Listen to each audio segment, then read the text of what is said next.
1974 की एक गर्म शाम पाकिस्तान के प्रधानमंत्री जुल्फिकार अली भुट्टो ने एक ऐसा जुमला कहा जिसने इतिहास का रुख बदल दिया। हम घास खा लेंगे मगर एटॉमिक बॉम्ब जरूर बनाएंगे। ये कोई आम ऐलान नहीं था। कहानी शुरू होती है 1971 से, वो साल जब पाकिस्तान ने अपनी इतिहास की सबसे बड़ी हार देखी। पूर्वी पाकिस्तान अलग होकर बांग्लादेश बन गया। मुल्क सियासी, फौजी और मानसिक तौर पर टूट चुका था। हर तरफ एक सवाल गूंज रहा था, क्या पाकिस्तान दोबारा खड़ा हो सकेगा? इसी दौरान इलाके में एक और बड़ा वाकया हुआ। 1974 में भारत ने राजस्थान के पोखरण के रेगिस्तान में अपना पहला न्यूक्लियर टेस्ट किया। इस तजुर्बे का नाम रखा गया स्माइलिंग बुद्धा। भारत के इस धमाके ने पूरे साउथ एशिया का ताकत का संतुलन बदल दिया। पाकिस्तान के लिए ये सिर्फ एक खबर नहीं थी बल्कि खतरे की घंटी थी। इस्लामाबाद में फौरन एक अहम बैठक बुलाई गई। प्रधानमंत्री जुल्फिकार अली भुट्टो ने वैज्ञानिकों और फौजी क़ियादत को जमा किया। वहीं एक ऐतिहासिक फैसला किया गया, पाकिस्तान अपना न्यूक्लियर प्रोग्राम शुरू करेगा। लेकिन एक समस्या थी, पाकिस्तान के पास न संसाधन थे, न न्यूक्लियर टेक्नोलॉजी और न ही समय। इसी दौरान एक नाम सामने आया, डॉक्टर अब्दुल कदीर खान, एक युवा पाकिस्तानी वैज्ञानिक जो उस वक्त नीदरलैंड्स में यूरेनियम एनरिचमेंट के एक गुप्त प्रोजेक्ट पर काम कर रहे थे। उन्हें दुनिया की सबसे आधुनिक न्यूक्लियर टेक्नोलॉजी तक पहुंच हासिल थी। जब उन्होंने भारत के न्यूक्लियर टेस्ट की खबर सुनी तो उन्होंने तुरंत पाकिस्तान को एक खत लिखा। खत में उन्होंने कहा, अगर मुझे मौका दिया जाए तो मैं पाकिस्तान को न्यूक्लियर पावर बना सकता हूँ। ये खत इस्लामाबाद पहुंचा और जल्द ही इतिहास का हिस्सा बन गया। 1975 में डॉक्टर अब्दुल कदीर खान खामोशी से पाकिस्तान वापस आ गए। यहीं से शुरू हुआ एक गुप्त मिशन। कहूता के करीब एक बेहद सुरक्षित लेबोरेटरी स्थापित की गई। यहीं पाकिस्तान के न्यूक्लियर प्रोग्राम की नींव रखी गई। लेकिन ये रास्ता आसान नहीं था। दुनिया की बड़ी ताकतें इस कार्यक्रम को रोकना चाहती थी। यूएसए, यूरोप और कई खुफिया एजेंसियां पाकिस्तान की हर हरकत पर नजर रख रही थी। पाकिस्तान पर इंटरनेशनल सैंक्शंस लगाए गए। न्यूक्लियर टेक्नोलॉजी की सप्लाई रोक दी गई। यहाँ तक कि कई देशों ने दबाव डाला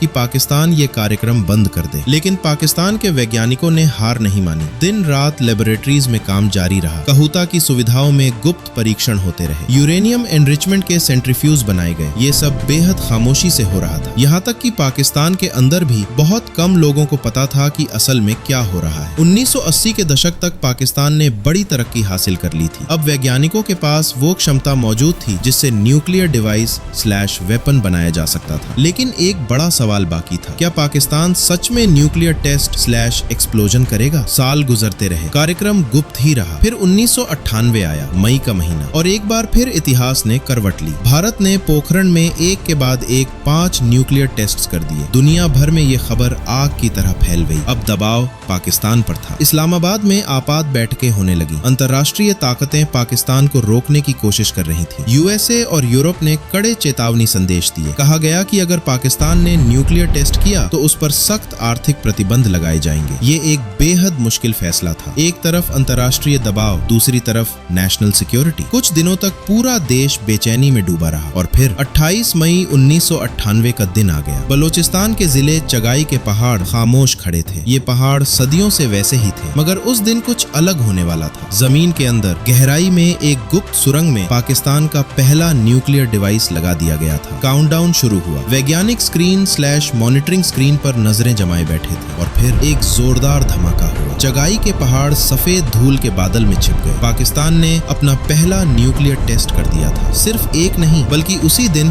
5 परीक्षण किए गए। 2 दिन बाद और परीक्षण हुए। उस पल पाकिस्तान दुनिया की 7वीं न्यूक्लियर पावर बन चुका था और इस्लामी दुनिया की पहली। पूरे देश में जश्न शुरू हो गया। लोग सड़कों पर निकल आए। मस्जिदों में शुक्राने की नमाज अदा की गई।